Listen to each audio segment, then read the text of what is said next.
In the silence of midnight, when the world lies buried in shadow, there are whispers that do not belong. They drift through the trees, scratch against the glass, and sometimes, they call your name. Some say these voices are ghosts.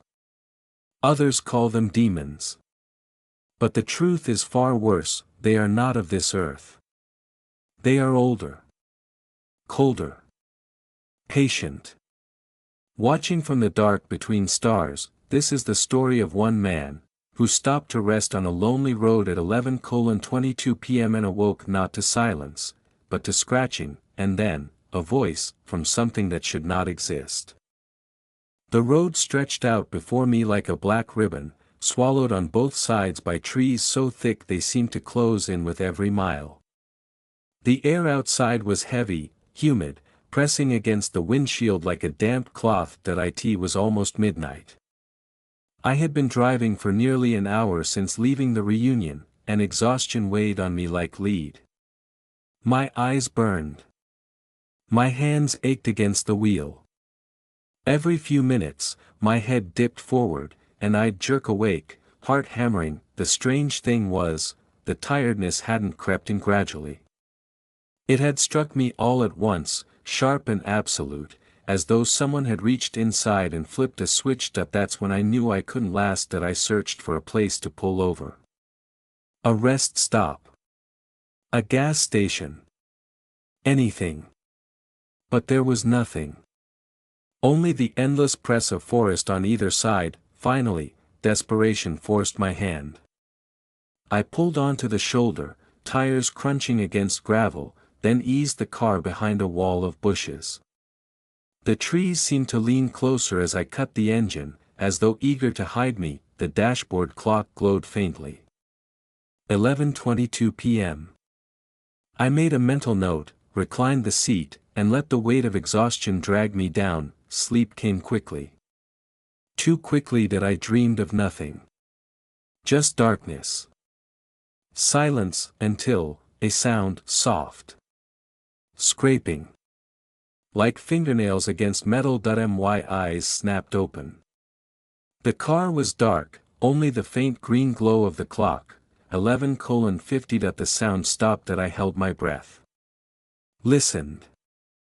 Nothing but the groan of trees in the wind. Relief washed over me, heavy and fragile, and I let my eyes fall shut again, but peace did not last. At 12:40, the sound returned. Louder this time. Longer.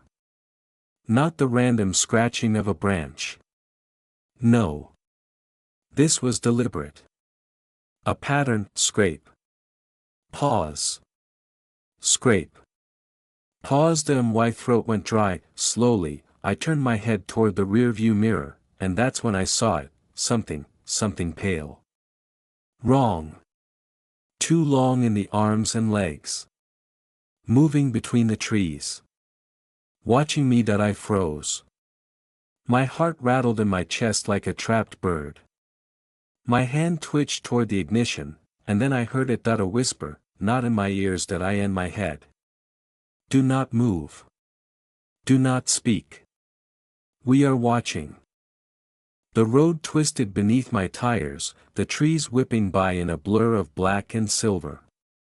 My chest heaved, each breath shallow and ragged, but still I drove, faster and faster, as though I could outrun the sound that had carved itself into my head. You are chosen. The words pulsed through my skull with every heartbeat. And no matter how far I fled, the voice was there, inside me, patient and steady. Then, ahead in the distance, the road narrowed. My headlights washed across a stretch of broken asphalt where another car had once crashed. The guardrail was bent, scarred, as if something heavy had been dragged across it, and standing there, a figure, still. Waiting, the same impossible shape I had seen in the trees, limbs too long, joints bending wrong, its outline shimmering faintly like heat haze. I slammed the brakes. Tires screamed against asphalt, the car jerking to a halt just yards away. My breath fogged the glass, the figure tilted its head, and then it spoke, not with its mouth, not even with sound, but directly into my mind. You stopped at 11:22. You closed your eyes. That was the door. I shook my head, gripping the wheel until my knuckles blanched. This isn't real, I whispered. I'm dreaming. I'm just tired. The figure stepped closer. Its movements were jagged, stuttering, like an old film skipping frames. You called to us. All who sleep on the road call to us. We listen. We choose. Tonight, it was you. The voice wasn't alone. It echoed, multiplied, until dozens whispered the words in unison. Men. Women. Children. A chorus of voices stretched thin with static, weaving into one alien rhythm. My head pounded. The air inside the car thickened. My hands shook violently against the wheel. What do you want from me? I croaked. The figure leaned forward, its hollow eyes gleaming like dying stars. We do not want. We warn. The forest groaned around us, branches twisting, the air vibrating with invisible energy. The abandoned car behind me creaked, metal shrieking as if pulled by unseen hands. Your world is opening doors it cannot close. Reaching too far. Listening too deep. When the sky splits, they will come through, and we will not stop them. My stomach turned to ice. My ears rang, who's coming? I demanded, but the answer was drowned in a roar that filled the night. Not sound, pressure. A wave that rattled the glass, bent the trees, and knocked the breath from my lungs. That I blinked, and the figure was gone, only the whisper remained, faint, fading. Do not sleep on the roadside again. Next time, we will not choose to warn you.